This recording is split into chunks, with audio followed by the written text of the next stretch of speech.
जी जनाब। ओह आज तो माइक तूफानी काम कर रहा है। कुछ पढ़ा घर जाके? पागल की किस्में चेक करें, लॉ ने हमें क्या क्या पढ़ा दिया। Unsound mind, sound mind. Sound mind किसे कहते हैं? जो कॉन्ट्रैक्ट करते वक्त, हर वक्त नहीं, कॉन्ट्रैक्ट करते वक्त अपने होशो हवास में हो, टर्म्स ऑफ द कॉन्ट्रैक्ट को समझ सकता हो और जो उसके इफ़ेक्ट्स इसके इंटरेस्ट के ऊपर होंगे उनको समझ सकता हो। क्या ये बात क्लियर है? इसमें कहीं लैंग्वेज में, किसी जगह, किसी सेंटेंस में कोई कन्फ्यूजन नहीं। फिर हमने कहा अनसाउंड की 3 कैटेगरीज हैं। एक है स्पेसिफिक पर्सन या इडियट जो कि 100% अनसाउंड है, बाय बर्थ ही बेचारा परमानेंटली। देन सेकंड कैटेगरी थी ल्यूनेटिक, जो पागलपन के दौरे जैसे पढ़ते हैं, ज़्यादातर पागल, ज़्यादातर अनसाउंड, कभी कभी साउंड। फिर ड्रंकन पर्सन, या जो कभी कभी लस्सी पी के बैठा होता है, ज़्यादातर सही होता है लेकिन कभी कभी जो है वो बहक जाता है। अब ये जो कभी कभी ठीक और कभी कभी ख़राब वाले लोग हैं, इनके बारे में 2 जनरल रूल्स हैं। हमने वो जनरल रूल बताते हुए वो सिचुएशन नहीं बतानी जो कॉमनली होती है, वो बतानी है जो कॉमनली नहीं होती।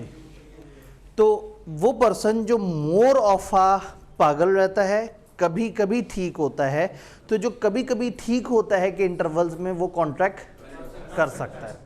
और वो बंदा जो ज़्यादातर ठीक होता है और कभी कभी ख़राब रहता है, तो जो कभी कभी ख़राब रहता है उस इंटरवल में नहीं कर सकता। तो आपने हमेशा बात उस वाले पॉइंट की करनी है जो मशकूक है। कॉमनली तो सब कह रहे हैं कि हाँ भाई ये पागल है, ये कॉन्ट्रैक्ट नहीं कर सकता। आप कहेंगे नहीं, ये जिस वक्त ठीक होगा कर सकता है।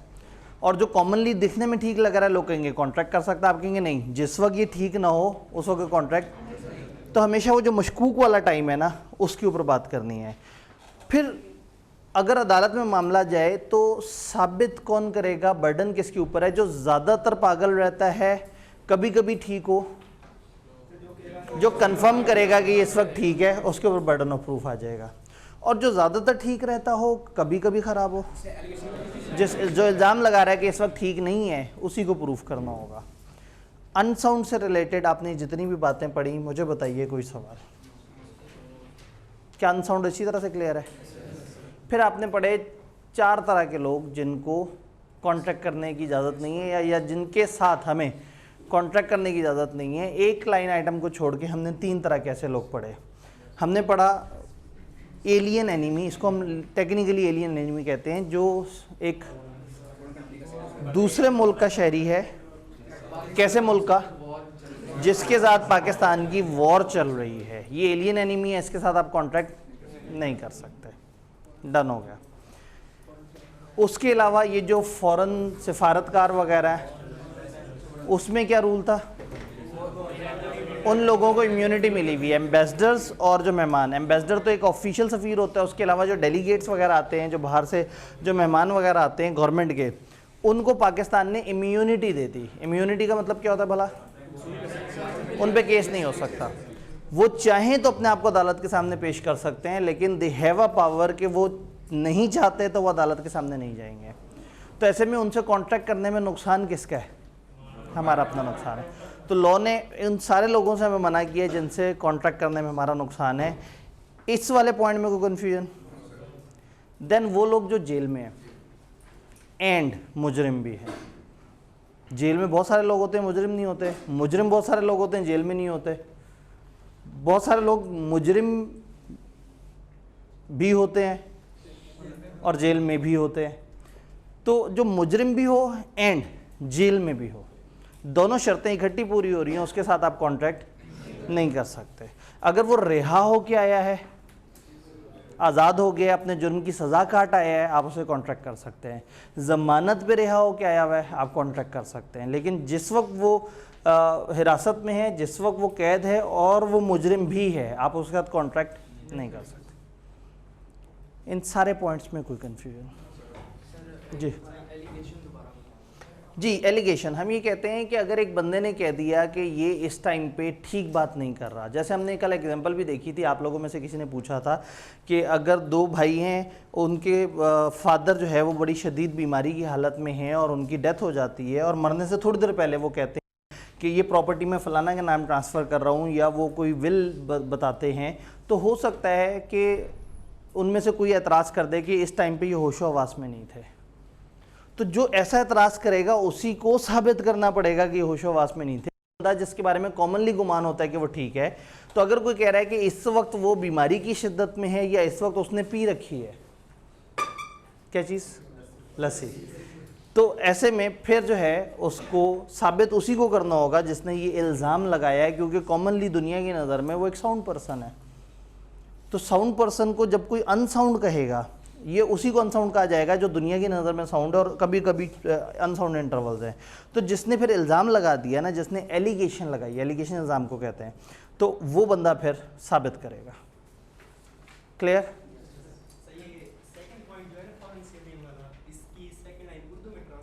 सेकेंड लाइन उर्दू में ट्रांसलेट करते हैं।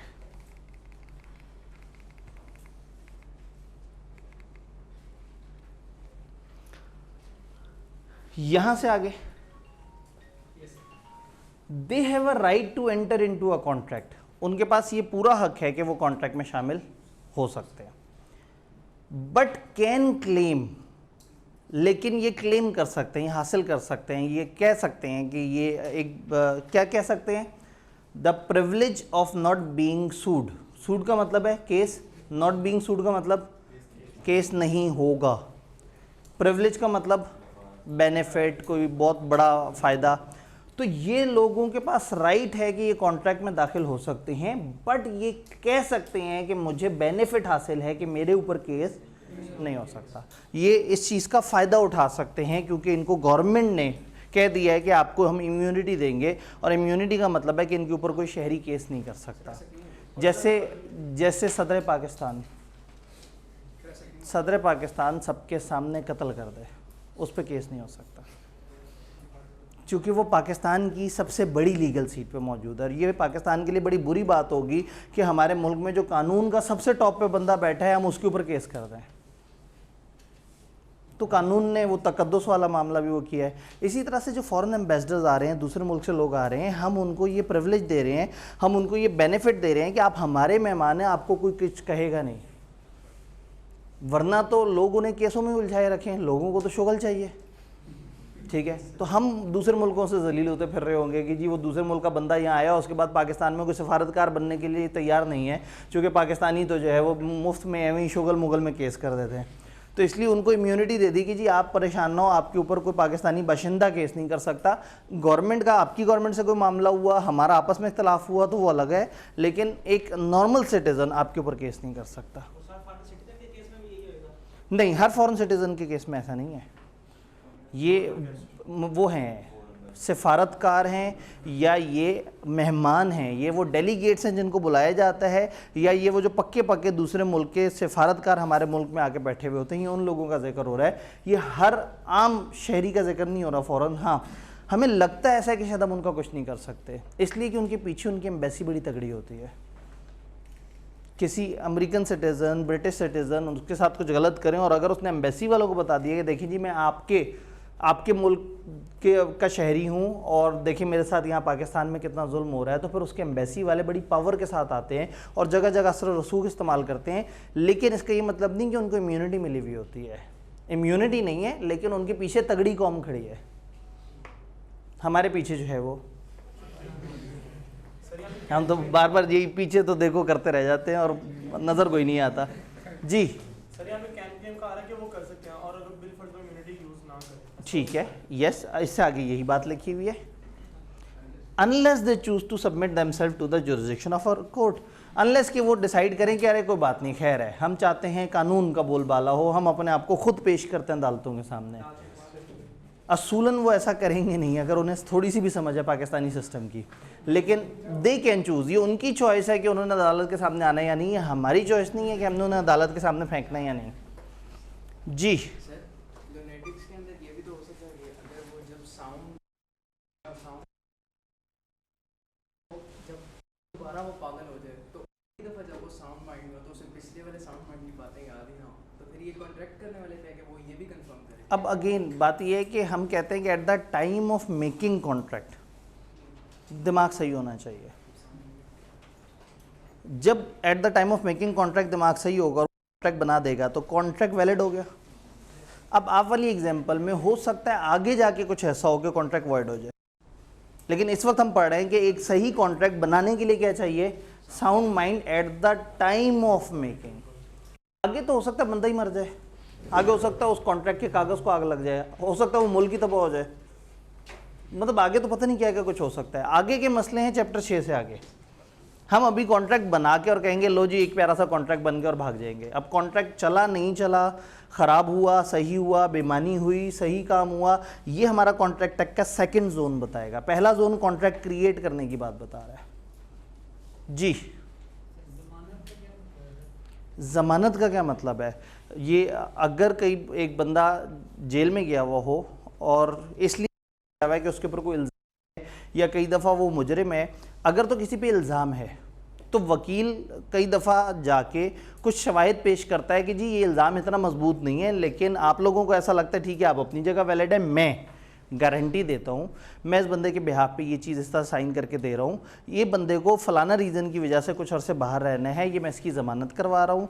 अगर ये वाकई ही गलत साबित हुआ और ये भाग गया तो मैं अपने आप को आपके सामने पेश कर दूंगा, आप मुझे इसकी जगह गिरफ्तार कर लीजिएगा। तो ज़मानत इज़ अ गारंटी। ये है मुल्ज़िम के केस में। मुजरिम के केस में तो वो तो मुजरिम है, अब मुजरिम को तो नहीं वो बाहर निकलने की इजाज़त देंगे, तो फिर मुजरिम को बाहर निकलने की इजाज़त कुछ सिलेक्टेड केस में मिलती है। अगर वो शदीद बीमार हो जाए,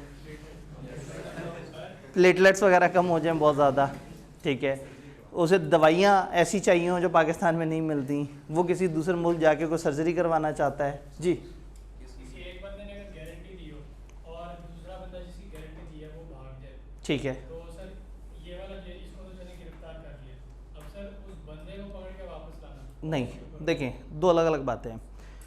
एक बंदा जा रहा है और दूसरे ने उसकी गारंटी दी है, सवाल ये है कि वो मुल्ज़िम है या मुजरिम है, ये इंपॉर्टेंट है। अगर मुल्ज़िम है फिर टेंशन इतनी ज़्यादा नहीं है, क्योंकि अभी तो फ़र्द जुर्म आयद होनी है, अभी तो अदालत में केस चल रहा है, तो जब तक बंदा मुल्ज़िम है तब तक प्रिविलेज थोड़ी सी ज़रा ज़्यादा है। अक्सर लोग बीच में जिनको लग रहा होता है कि बिला वजह मेरे ऊपर केस हो जाएगा, वो कबलस वो गिरफ्तारी ज़मानत करा के बैठे होते हैं, तो उनको गिरफ्तार करने आते हैं तो वो कहते हैं ये देखें जी मेरे पास ज़मानत मौजूद है। तो मुजरिम के केस में थोड़ा सा मुश्किल मामला है। तो अगर एक मुल्ज़िम चला गया है, कहीं फ़रार हो गया है और उसका ज़मानत वाला आपके पास मुल्क में बैठा है, तो पहले तो उस मुल्ज़िम को मुजरिम की डेफिनेशन में लेके जाना होगा, फिर उसको वापस लाने की कोशिश करनी होगी, और फिर अगर वो वापस नहीं आएगा तो फिर आप उस बंदे को पकड़ेंगे जिसने ज़मानत दी है। तो हमारे साथ ये खेल भी तो बड़ा होता है, हम मुल्ज़िम को मुजरिम डिक्लेयर कर रहे होते हैं। मैं ये पूछ रहा हूँ कि अगर चले गिरफ्तारी हो गई सबको, ठीक है, उसके बाद जो भागा है बंदा उसको लाना उस बंदे के ऊपर होगा या फिर नाले क्या है वो बंदा, हम उसे जेल में डाल देंगे। नहीं, मतलब ज़मानत वाला बंदे नहीं है। हाँ नहीं, बात ये है कि जिसने ज़मानत दी थी उसने कहा था ज़्यादा से ज़्यादा युवा आप उसे नहीं पकड़ सकेंगे, तो क्या हुआ, मुझे पकड़ लीजिएगा, हमने उसे पकड़ लिया। अब अगर इसने छूटना है तो फिर उस बंदे को प्रोड्यूस करना होगा। हम अपने तौर पे ढूंढते रहेंगे उसे, लेकिन इसको अपने पास कब्जे में रखेंगे, तो या ये ढूंढवा के दे या हम खुद से ढूंढ लें, तो फिर ये ज़मानत वाला बंदा जो है वो इस तरह से सेंसिटिव पोजीशन में आ जाता है।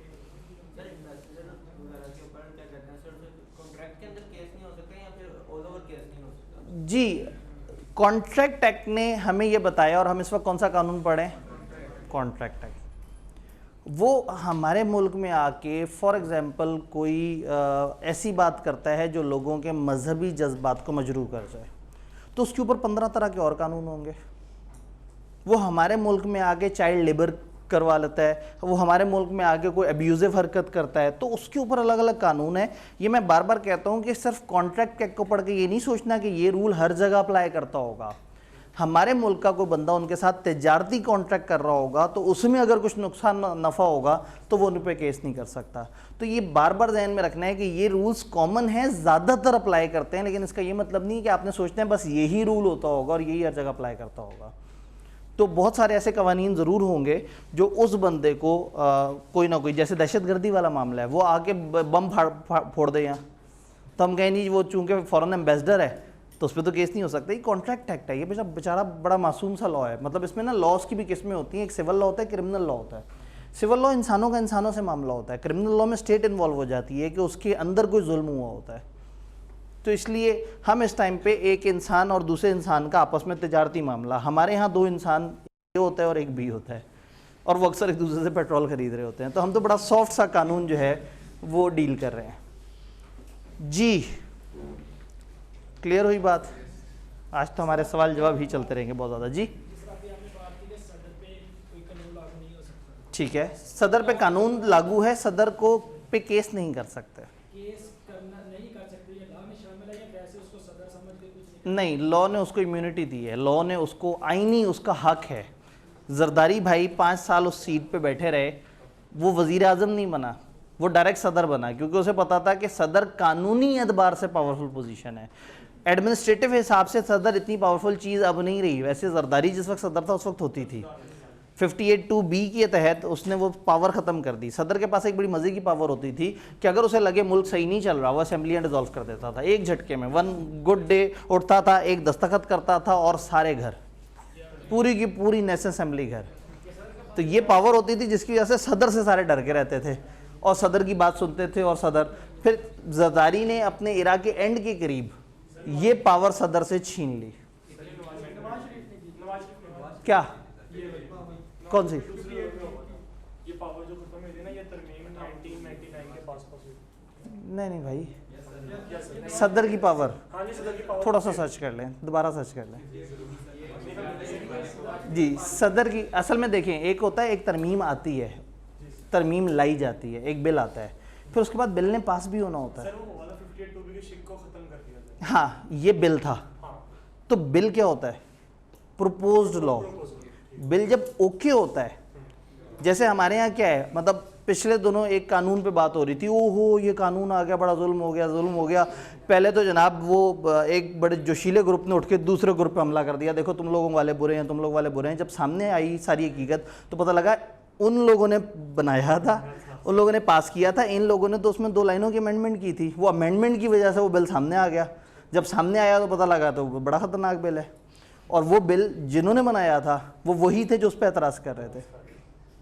तो ये बड़े मज़े के सिलसिले होते हैं कि बिल शुरू किसने किया, बिल सामने पेश किसने किया, बिल अप्रूव किसने किया। तो ये तो बड़े अरसे से, ये सदर के ऊपर तो बड़ा अरसे से होता था, क्योंकि पाकिस्तान में कई दफ़ा ऐसा हुआ है।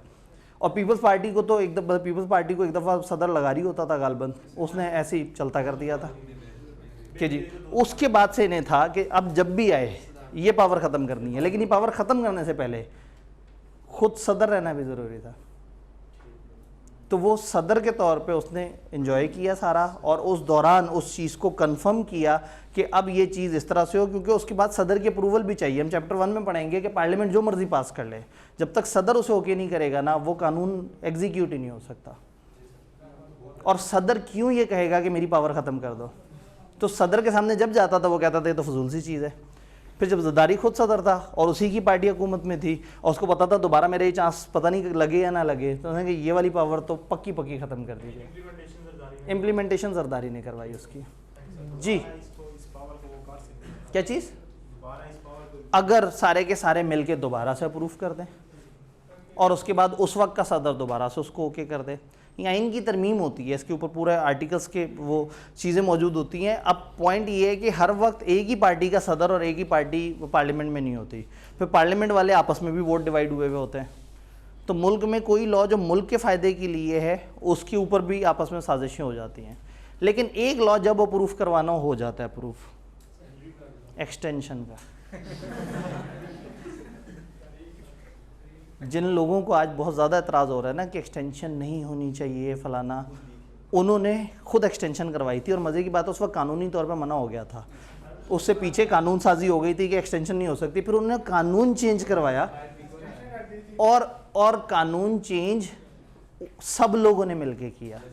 ये जितने लोग एतराज़ कर रहे हैं ना, ये सब के सब ने कानून, ये ऐसी है जैसे लाल मस्जिद पे हमले का सब ने साइन किए और बाद में मुशर्रफ अकेले को वो कर दिया कि जी ये था जालिम और ये इस तरह से। तो हमारे मुल्क में तो बहुत आसान है कि जहाँ लोगों को बिल और एक्ट के अंदर फ़र्क नहीं पता होता, जहाँ मुलजिम और मुजरिम में फ़र्क नहीं पता होता। तो इसीलिए मैं वो जैसे वो भाई ने भी सवाल पूछा तो मैं बताया था कि मुलजिम और मुजरिम में भी फ़र्क है। अभी जैसे ये वो आया है कि जी मनी लॉन्ड्रिंग केस से बरी हो गए, तो लोग ये कह रहे हैं कि लो जी ये देखो मुजरिम थे और इन्हें फारिग कर दिया। मुजरिम थोड़ी थे, मुलजिम थे। एक एक केस फंसा के रखा होता सबका। इनका कई साल से ये केस फंसा के रखा हुआ था कि जब ज़रूरत पड़ेगी इसके साथ जो भी मामला होगा, तो जैसे इमरान खान का केस फंसाया हुआ था, ममनुआ फंडिंग, मशहूर ज़माना फ़ौरन फंडिंग, ठीक है। तो वो केस इस तरह से फंसा के रखे होते हैं और फिर ज़रूरत पड़ने पे जो है ना उन्होंने देखा ठीक है अगर सही मुल्क ना चला तो यही केस किसी और तरफ चला जाएगा। जी आगे चलें फिर। सर अगर एक एम्बेसडर किसी दूसरे कानून की वजह से भी मुलजिम है, ठीक है, अभी उस पर फुटेज जमाई नहीं हुई, तो अभी वो कॉन्ट्रैक्ट में आ सकते हैं? देखिए मुलजिम के ऊपर तो मसला ही कोई नहीं है। हम ये नहीं कह रहे कि मुलजिम कॉन्ट्रैक्ट नहीं कर सकता, वरना तो बड़ा आसान सा काम है। एक कारोबारी डील हो रही है, आपका कंपेटिटर 1 करोड़ों की डील कर रहा है, आप जाके उसके ऊपर एक इल्ज़ाम लगा दो, पर्चा जमा करा दो। अब चूंकि वो मुलजिम हो गया तो कॉन्ट्रैक्ट नहीं कर सकेगा। तो मुलजिम नहीं, एक कंपिटेंट कोर्ट ने, 1 मिनट, ठीक है, मतलब कंपिटेंट कह दिया था, अगर एक कंपिटेंट कोर्ट ने उसको डिक्लेयर कर दिया हो, क्योंकि वर्ड कंपिटेंट इस्तेमाल करना ज़रूरी है, ये कानून के अल्फाज हैं कि कंपिटेंट कोर्ट, वो कोर्ट जो कि बाकायदा पावर रखती है, वो कोर्ट जो कि क्वालिफाइड है, वो कोर्ट जिसमें अनबायस्ड जजेस मौजूद हैं, अगर उसने एक बंदे को मुजरिम डिक्लेयर कर दिया है तब जाके हम कहते हैं कि लो जी अब ये बंदा जो है वो कन्विक्टेड है, और कन्विक्टेड के बाद फिर उसके साथ डील करना आसान नहीं है। और सर जो मुजरिम है वो फर्द जुर्म आयद होने के बाद होती है, सजा सुनने के बाद? फ़र्द जुर्म आयद होने के बाद। ठीक है, ये फ़र्द जुर्म आयद होने का मतलब क्या है? वो जो आखिरी हथौड़ा चलता है ठक, ये फ़र्द जुर्म आयद है। जी फ़र्द जुर्म आयद हो गया ना। अब जुर्म के ऊपर अलग अलग सज़ाओं के लेवल होते हैं कि इतने हज़ार से इतने हज़ार का जुर्माना हो सकता है, इतने साल से इतने साल की सज़ा हो सकती है, वो प्लस माइनस हो सकता है, लेकिन वो मुजरिम है, चाहे उसे 2 दिन की सज़ा हुई है। मुजरिम का मतलब है जुर्म साबित हो गया। चलें जी थोड़ा आगे पढ़ते हैं क्योंकि आप लोग गैर ज़रूरी तरफ जा रहे हैं। क्या चीज़? मुजरिम को अगर 2 दिन की रिहाई मिली है तो भाईजान मैं तो 15 लाख दफ़ा बताया है। नहीं तो अब ये आप उसको 2 दिन कहें, 5 मिनट कहें या 2 साल कहें, मैंने बड़ा क्लियर कट कई दफ़ा बताया है कि अगर एक मुजरिम है और वो हवालात से बाहर आया हुआ है तो उसके साथ कॉन्ट्रैक्ट हो सकता है। जी तो वो ज़बरदस्ती सियासी किसी न किसी मामले के साथ रिलेट करके जाए ना, तो खैर बहरहाल मुजरिम अगर जेल से बाहर है तो उसके साथ आप कॉन्ट्रैक्ट कर लें। अगर वो ज़मानत पर रिहा होके आया है, ज़मानत पर रिहा होके पता लगे वो फ़रार होके आया हो, ठीक है, तो ज़मानत पे अगर रिहा होके कानूनी तरीके से बाहर आया हुआ है तो यस उसके साथ डील हो सकती है। अब हमने ये सारा समझ लिया। अब इसमें एक पॉइंट जो हमारा रह गया था समझने वाला, दैट वाज इंसॉल्वेंट। जिस पॉइंट पे हमने असल में बात करनी थी आपने उसका तो टाइम छोड़ा ही नहीं, इसके बाद तो हमने असल में 4-5 बुलेट्स भी पढ़नी है। खैर इंसॉल्वेंट कौन होता है? इंसॉल्वेंट होता है दिवालिया। अगर एक शख्स के एसेट्स इस काबिल ना हो कि वो अपनी लायबिलिटीज़ पे कर सके तो वो अपने आप को दिवालिया डिक्लेयर करने की दरख्वास्त दे सकता है। फॉर एग्ज़ाम्पल एक बंदा है, उसके घर के असासे हैं 50 लाख के, उसने कारोबार शुरू किया, वो 50 लाख उसमें लगा, तो 50 लाख उसके कारोबार के असासे हैं, 50 लाख उसके घर के असासे हैं। उसने बिज़नेस किया, बिज़नेस में बहुत बड़ा कॉन्ट्रैक्ट पकड़ा कि इससे मुझे करोड़ों का फ़ायदा होगा। 3 करोड़ का कॉन्ट्रैक्ट था और कोई ऐसी हरकत इससे हुई कि जिसकी वजह से वो 3 करोड़ का नुकसान कर बैठा दूसरे बंदे का। अब जिनका 3 करोड़ का नुकसान हुआ है वो अपना नुकसान पूरा करने आएंगे। पहले उसको कहेंगे तुम अपने बिजनेस के एसेट बेचो और हमारा नुकसान पूरा करो। ये 50 लाख के असासे बेच देगा, उनको 50 लाख दे देगा, नुकसान तो भी पूरा नहीं हुआ उनका। फिर ये अपने घर के असासे बेच देगा 50 लाख के, नुकसान अभी भी पूरा नहीं हुआ। अपनी पर्सनल चीज़ें बेच देगा, मोबाइल ये वो। अब एक टाइम आएगा कि इसके पास कुछ नहीं है बेचने को, ख़त्म हो गया, बिल्कुल मुक गया, कुछ दूर दूर तक इसका कोई ऐसी चीज़ नहीं है, किसी जायदाद में दूर दराज तक कोई हिस्सा नहीं है, कहीं भी कोई और इसको बेनिफिट नहीं मिलने वाला। जो इसके पास था इसने सब दे दिया है, लेकिन चूंकि इसने 3 करोड़ का नुकसान किया है तो वो अगली पार्टी तो इसे नहीं छोड़ेगी। वो आएंगे, कहेंगे पैसे दो, कहेगा है ही नहीं। वो 2-3 चपेड़े कराएंगे, कहेंगे पैसे दो, कहेगा नहीं है। वो घूंसा मारेंगे, फिर कहेंगे अच्छा अब हफ्ते तक पैसे इंतज़ाम करके रखना। हफ्ते बाद आएंगे तो इसने कहाँ से ले आने हैं पैसे। अब क्या होता है कि जब एक ऐसी सिचुएशन आती है कि जब आपके एसेट्स इस काबिल नहीं होते और आपकी लायबिलिटीज़ बहुत ज़्यादा बढ़ जाती हैं तो फिर इंसानियत की तज़लील होना शुरू हो जाती है। पुराने ज़माने में ऐसे बंदे को ग़ुलाम बना लिया जाता था ताहयात, और उसको कहते कि ठीक है जी अब तुम ग़ुलाम हो पूरी ज़िंदगी क्योंकि तुमने हमारे पैसे देने हैं। तो इंसानियत के तौर पे एक राइट पाकिस्तान या अक्सर मुल्कों का कानून ये देता है कि आप अप्लाई कर दें इंसॉल्वेंसी के लिए। वो बंदा अदालत को अप्लाई करेगा और उनसे कहेगा देखें जी मैं इंसॉल्वेंट हो गया हूँ। अदालत वाले ऐसे नहीं मानेंगे, एक बंदे को भेजेंगे जिसका नाम होगा ऑफिशियल असाइनी। वो आके उसके सारे मामलात को देखेगा, ये देखेगा कि उसकी क्या सिचुएशन है, फिर ये देखेगा कि उसने पिछले 6 महीने साल में कोई गिफ्ट वगैरह तो नहीं दिए। पता लगे 4 करोड़ उसने गिफ्ट दिया हो किसी को और अब अदालत पहुंच जाए जी देखिए मेरे आपस हाथ से चेक कर ले, मेरे पास तो कुछ भी नहीं है। तो वो सारी चीज़ें, विरासत, ये वो, कहाँ कहाँ से उसको पैसे आने, कहाँ कहाँ से पैसे आ सकते हैं, और हर जगह से रिकवरी करवाने की कोशिश करेगा। हो सकता है 15, 20, 25 लाख मजीद इकट्ठा हो जाए। वो पैसे उठा के उसके क्रेडिटर्स को देने के बाद, और उसके बाद गवर्नमेंट पर एक ठप्पा लगा देगी कि ये बंदा हो गया इंसॉल्वेंट, दिवालिया। इसका मतलब है कि अब कानूनी तौर पे इससे पैसों का तकाजा नहीं किया जा सकता, कानून ने उसे प्रोटेक्शन दे दी। यानी कि वो जो कॉन्ट्रैक्ट एक्ट और उसकी लायबिलिटीज़ बंदे की ख़त्म हो गई, ये इंसॉल्वेंट हो गया। अब इंसॉल्वेंसी का लॉ जो हमारे हर के सिलेबस में नहीं है, क्योंकि मुझे पता है अगला सवाल आप लोगों का क्या होना है, सर ये इंसॉल्वेंट कितने अरसे तक रहेगा, सर कितने अरसे बाद ये अपने का मामला दोबारा शुरू कर सकता है। अगर इसने 4 साल बाद दोबारा कमाना शुरू कर दिया तो 4 साल पहले वाले लोगों को पैसे देने होंगे या नहीं होंगे, इंसॉल्वेंसी कितने अरसे तक रहती है, ऑफिशियल असाइनी क्या काम करता है। तो ये सारी बातें हमारे सिलेबस में नहीं है। इवन इतना तबसरा भी सिलेबस में नहीं था, सिर्फ इसलिए कि आप लोग एक वर्ड को देख के परेशान ना होते रहें। इंसॉल्वेंट ऐसा शख्स होता है जिसके एसेट्स कम हो और लायबिलिटीज़ ज़्यादा हो, और वो अदालत जाके कह दे कि जी आप मुझे इंसॉल्वेंट डिक्लेयर कर दें, अदालत फिर ये कह दे कि हाँ भाई ये बंदा अब इस काबिल नहीं है कि अपनी लायबिलिटीज़ पूरी दे सके, और उसके बाद अदालत लोगों से कह दे कि देखो इसके साथ जो डील करेगा वो अपनी ज़िम्मेदारी पे डील करेगा क्योंकि ये इंसॉल्वेंट हो चुका है। तो जो इसके साथ कॉन्ट्रैक्ट करेगा और कल को इसने किसी और का भी नुकसान कर दिया और वो पैसे मांगने आया तो ये उसे पैसे नहीं दे सकेगा क्योंकि ये इंसॉल्वेंट है। जी आज की डेट में ख़त्म हो जाएगी, बाद में पता नहीं कब होगी। लिमिटेशन का लॉ कई दफ़ा बताता है कि 7 साल के बाद जाके ये नॉर्मल ज़िंदगी शुरू कर सकता है, और हो सकता है आज की डेट में उस लॉ में तरमीम करके 4 साल लिखा हो।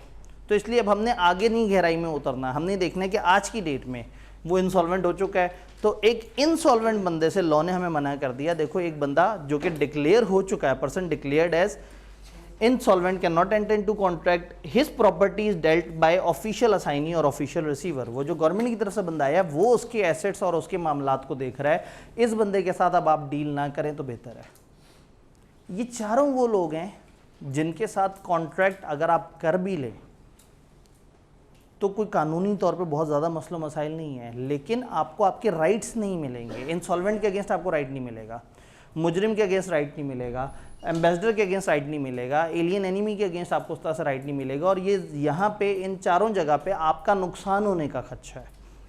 हो सकता है आप इंडियन बंदे से कॉन्ट्रैक्ट कर रहे हैं, जंग भी चढ़ गई है, लेकिन आपका कारोबारी मामला हो सकता है कोई किसी को धोखा ना दे, लेकिन चांसेस हैं कि हुब्बुल वतनी में आके जोश में कोई नुकसान कर बैठे किसी का।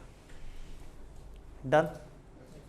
तो इंसॉल्वेंट, इसी तरह से माइनर भी इंसॉल्वेंट जो है वो डिक्लेयर नहीं हो सकता। माइनर जो है उसके एसेट्स तो अभी उसके कंट्रोल में ही नहीं आए, उसकी लायबिलिटीज़ भी अभी उसके कंट्रोल में नहीं आई। तो अगर ये जुमला आपको कहीं लिखा नज़र आए कि एक माइनर को इंसॉल्वेंट डिक्लेयर नहीं कर सकते, माइनर के पास जितनी चीज़ें रखी हैं उससे ज़्यादा का उसको नुकसान नहीं कर सकते या उससे नहीं पूछा जा सकता, तो इस तरह का जुमला नज़र आएगा। लेकिन स्टिल अभी भी वो जुमला काफ़ी नहीं है, थोड़ा सा हम माइनर के बारे में आगे जाके और पढ़ेंगे तो चीज़ें बेहतर होंगी। ये वाला इंसॉल्वेंट समझ आया?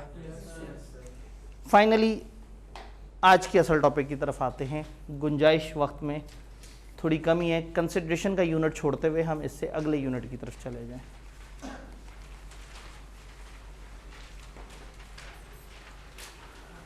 याद है 5 एसेंशियल्स, उन एसेंशियल में से एक एसेंशियल ये था कि जो कॉन्ट्रैक्ट है उसका ऑब्जेक्ट लॉफुल होना चाहिए, कंसिडरेशन भी लॉफुल होनी चाहिए।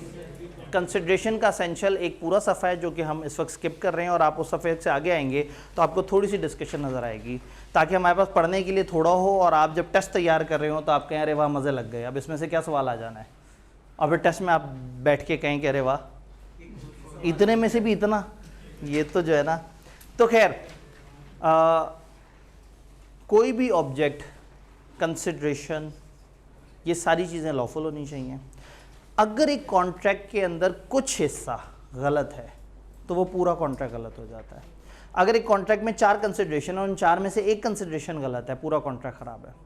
एक कॉन्ट्रैक्ट में कई ऑब्जेक्ट्स हैं और हर ऑब्जेक्ट के अंदर अलग अलग कंसिडरेशन और उनमें से कोई एक कंसिडरेशन खराब है, पूरा का पूरा कॉन्ट्रैक्ट खराब। यानी एक कॉन्ट्रैक्ट का थोड़ा सा हिस्सा भी इलीगल हो जाए तो इसका मतलब है कि सारा का सारा कॉन्ट्रैक्ट। यानी एक बंदे ने दूसरे से कहा कि मैं तुम्हें 10,000 kg गंदम सप्लाई करूंगा, मैं तुम्हें जो है वो 15 LEDs प्रोवाइड करूंगा, 26 स्पीकर्स प्रोवाइड करूंगा, 15 लैपटॉप्स प्रोवाइड करूंगा और एक बंदा भी मार के दूंगा, तुम बस मुझे 1 करोड़ दे दो, तो ये पूरा कॉन्ट्रैक्ट फारिग हो जाएगा। हाँ, अगर वो हिस्से डिफाइन कर देता, वो कहता है कि मैं तुम्हें इतने kg गंदम दूंगा 10 लाख, मैं तुम्हें इतने LEDs दूंगा 15 लाख, मैं तुम्हें इतनी चीज़ इंपोर्ट करा के दूंगा 40 लाख, मैं बंदा मार के दूंगा 25 लाख। अगर वो अपने कॉन्ट्रैक्ट के अलग अलग हिस्से कर लेता तो हम कहते हैं अब ये 4 अलग अलग कॉन्ट्रैक्ट बन गए हैं। अब ऐसे में वो वाले हिस्से सही रहेंगे जो सेपरेटली आइडेंटिफाई हो सकते हैं और ये इतना हिस्सा गलत हो जाएगा। तो अगर एक कॉन्ट्रैक्ट के अंदर का कोई हिस्सा, कुछ पोर्शन गलत है तो पूरा कॉन्ट्रैक्ट फारिग हो जाएगा। लेकिन अगर कॉन्ट्रैक्ट के टुकड़े हों और हर टुकड़ा अपने तौर पे इंडिपेंडेंट कॉन्ट्रैक्ट हो तो जितने लीगल हैं वो चल जाएंगे और जो इलीगल है वो फारिग हो जाएगा। अब सवाल ये है कि कॉन्ट्रैक्ट का ऑब्जेक्ट कब कब गलत हो सकता है। कंसिडरेशन हमें समझ आती है कि वो जो मुआवजा है वो चीज़ है, वो कानूनी चीज़ होनी चाहिए। ऑब्जेक्ट कब लॉफुल होगा और ऑब्जेक्ट कब अनलॉफुल होगा, हम ये कहते हैं कि कोई भी कंसिडरेशन या ऑब्जेक्ट लॉफुल होती है अनलेस उसमें 5 में से कोई एक मसला हो। इसका मतलब है ये 5 में से एक भी मसला हुआ तो आपका कॉन्ट्रैक्ट जो है वो गलत हो जाएगा। If it is forbidden by law, कानून ने मना किया है। शायद आपको देखने में ना लग रहा हो कि ये कुछ गलत है। एक बंदा दूसरे से लाहौर में जाके पतंगे खरीदने का कॉन्ट्रैक्ट करता है, कानून ने लाहौर में पतंगे बेचना मना कर दिया। तो देखने में जितना मर्जी ये फ़न टाइप कॉन्ट्रैक्ट लग रहा है, एंटरटेनमेंट पर्पस के लिए लग रहा है, एक प्रोडक्ट खरीदी जा रही है, सब कुछ जेन्युइन नज़र आ रहा है, लेकिन चूंकि लॉ ने मना कर दिया तो इसका मतलब है हम कहेंगे कि यहाँ पे ये अनलॉफुल ऑब्जेक्ट है। तो अगर किसी जगह लॉ ने मना कर दिया हो तो मैं तीसरी लाइन पे आता हूँ, अगर फ्रॉडुलेंट है तो यानी एक कॉन्ट्रैक्ट में साबित हो जाए कि एक बंदा दूसरे के साथ फ्रॉड कर रहा है या फ्रॉड करना चाह रहा है तो हम कहेंगे इसका ऑब्जेक्ट सही नहीं है। इन्वॉल्व्स और implies injury to the person और प्रॉपर्टी ऑफ अनदर, एक बंदे ने दूसरे से कॉन्ट्रैक्ट किया कि तुम मेरे से 10 लाख लो और उसका घर जाके गिरा दो फलाना बंदे का, ये गलत है। प्रॉपर्टी का लव एसेट्स के लिए इस्तेमाल होता है। आपने जहन में रखना है बिजनेस लॉ में जब भी वर्ड प्रॉपर्टी नज़र आए ज़्यादातर उसका मतलब ज़मीन नहीं होगा, उसका मतलब होगा एसेट्स। अगर ज़मीन बोलना होता है इन्होंने तो अक्सर ये इमूवेबल प्रॉपर्टी बोलते हैं या कुछ ऐसे अल्फाज बोलते हैं जिससे हमें पता लग जाए कि बात ज़मीन की हो रही है।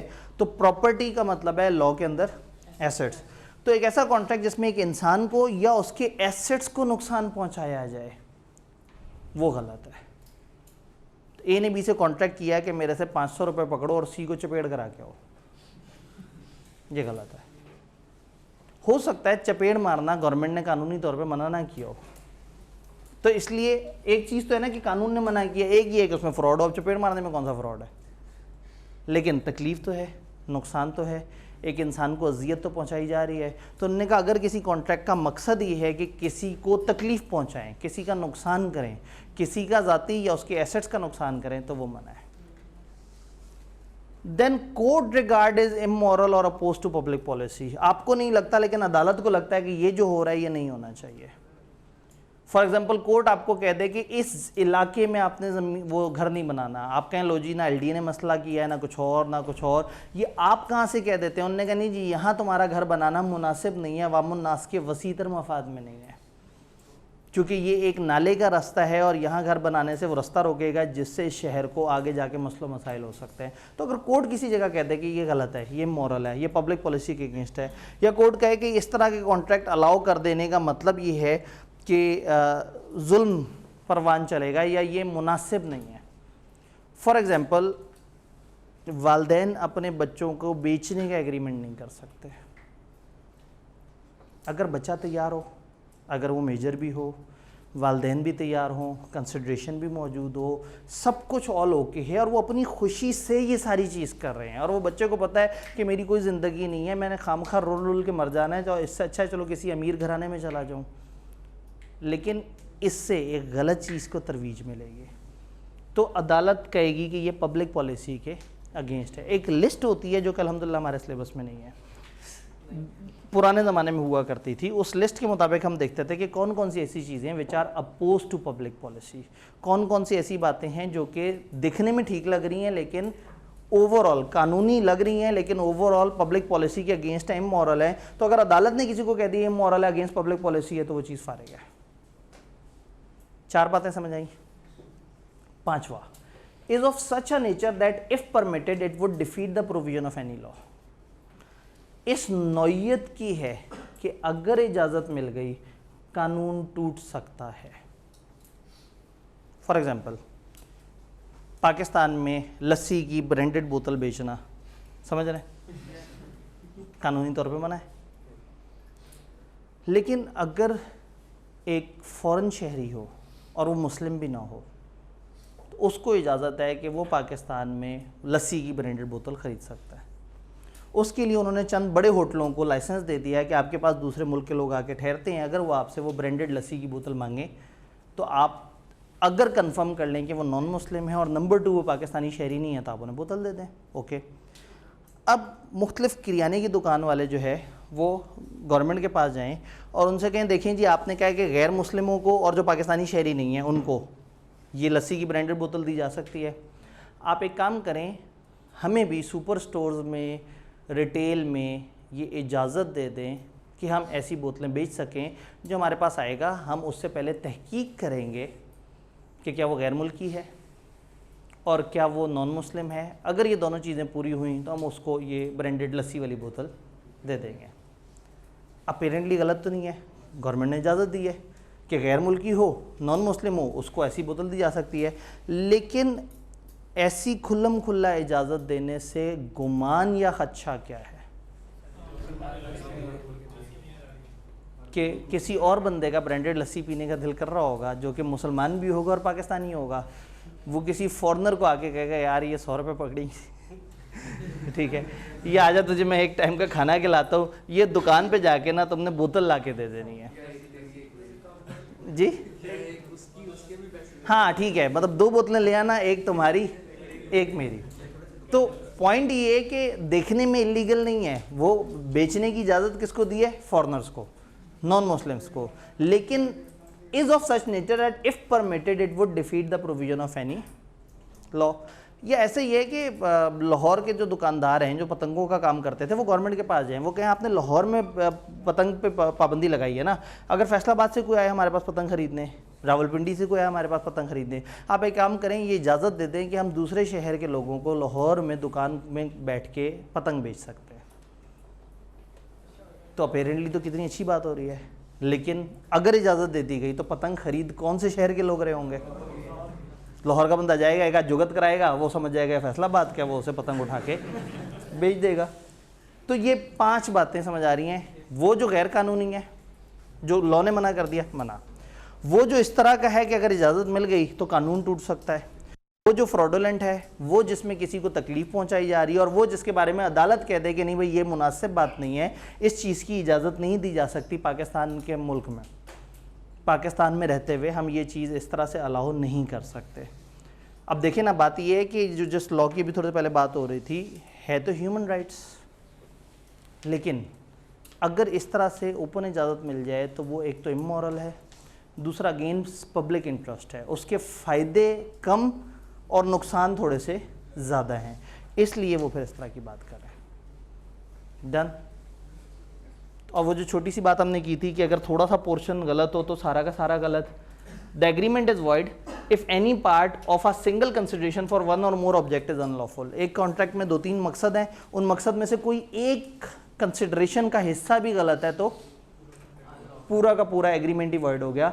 इफ एनी वन और any part of any one of several consideration for a single object is unlawful. यानी वो कह रहे हैं एक ऊपर उनका एक कॉन्ट्रैक्ट में 3-4 मकसद है, उन मकसद में से किसी एक मकसद की कोई एक कंसिडरेशन भी गलत है तो पूरा कॉन्ट्रैक्ट फारिग। वो कह रहे हैं कॉन्ट्रैक्ट के अंदर एक ही ऑब्जेक्ट के अंदर बहुत सारी कंसिडरेशंस में से एक कंसिडरेशन भी या उसका कुछ हिस्सा भी गलत है तो इन सारे जुमलों का एक ही मतलब है, कॉन्ट्रैक्ट का थोड़ा सा हिस्सा भी अगर अनलॉफुल है तो पूरा का पूरा कॉन्ट्रैक्ट अनलॉफुल है, माँ सिवाय इसके कि हम, जैसे मैंने कहा ना कि अगर कॉन्ट्रैक्ट्स अलग अलग कर सकें तो सही वाले को अलग कर लें, गलत वाले को अलग कर लें। All clear? तो हमने जितना हमने पढ़ा, पहले मैं बता दूं ताकि लोग जुम्मे पे भाग सकें, जितना हमने पढ़ा है, एक सफ़ा हमने छोड़ा हुआ है पेज नंबर 16, उसके अलावा ये चैप्टर 3 जो है वो आप पढ़ सकते हैं।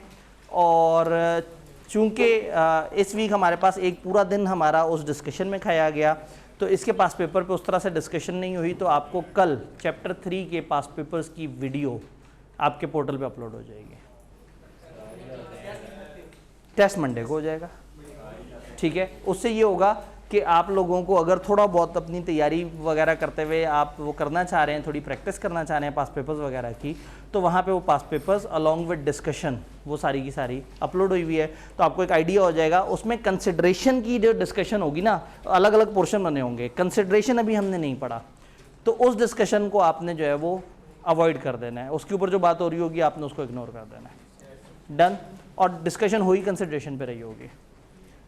इस चैप्टर में सबसे ज़रूरी वही चीज़ है जो अभी हमने पढ़नी है, ठीक है जी।